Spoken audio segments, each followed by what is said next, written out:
unayatafuta maswali ya majibu yako kwa Mungu ukiwa eneo gani? Maswali. Unayatafuta maswali ya majibu yako kwenye maisha yako kwa Mungu ukiwa eneo gani? Maana kuna maeneo ukikaa Mungu anashuka mwenyewe hata bila kuuliza chochote. Mungu anashuka. Watumishi wa Mungu, kuna mahali ukikaa bila hata kuita, Mungu anashuka mwenyewe. Kuna mahali ukikaa Mungu anashuka.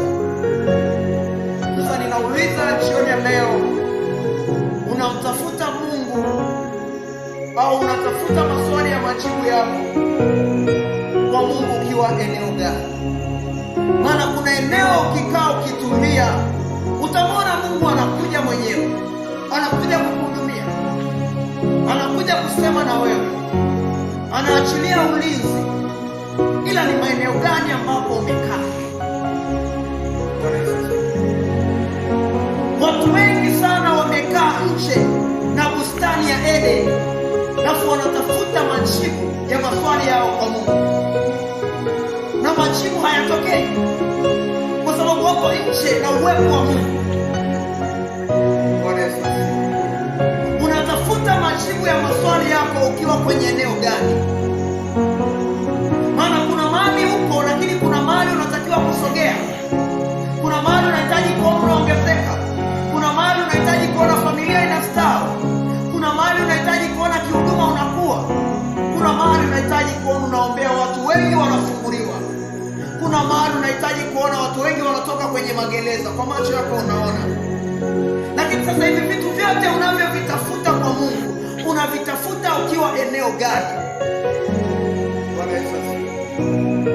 Maana kuna sehemu ukikaa Bwana anashuka mwenyewe.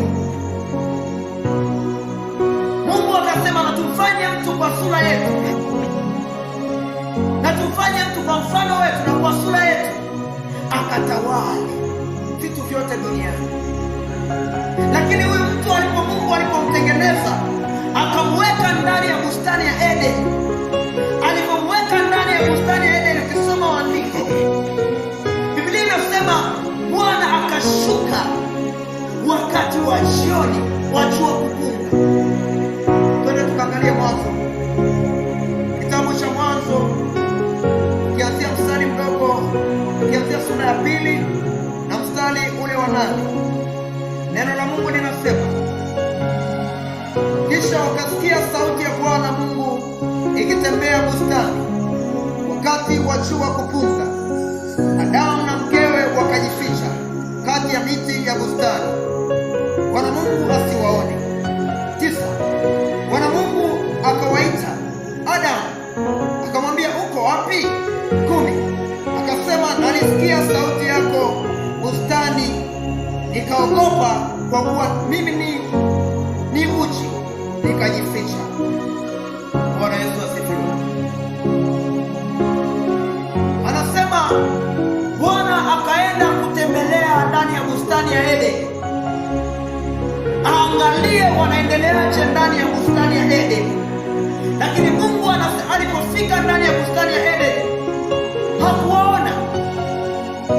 Akaanza kuita, Adam, Adam, Adam, uko wapi? Adam akasema, nalisikia sauti yako, nikaogopa, nikajificha. Kumbe kuna wakati unaweza kuwa nje na bustani ya Edeni ukajificha pia.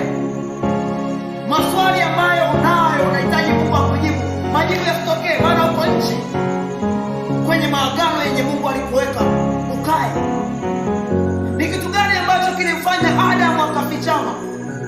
Maagizo ambayo Mungu alimpa Adamu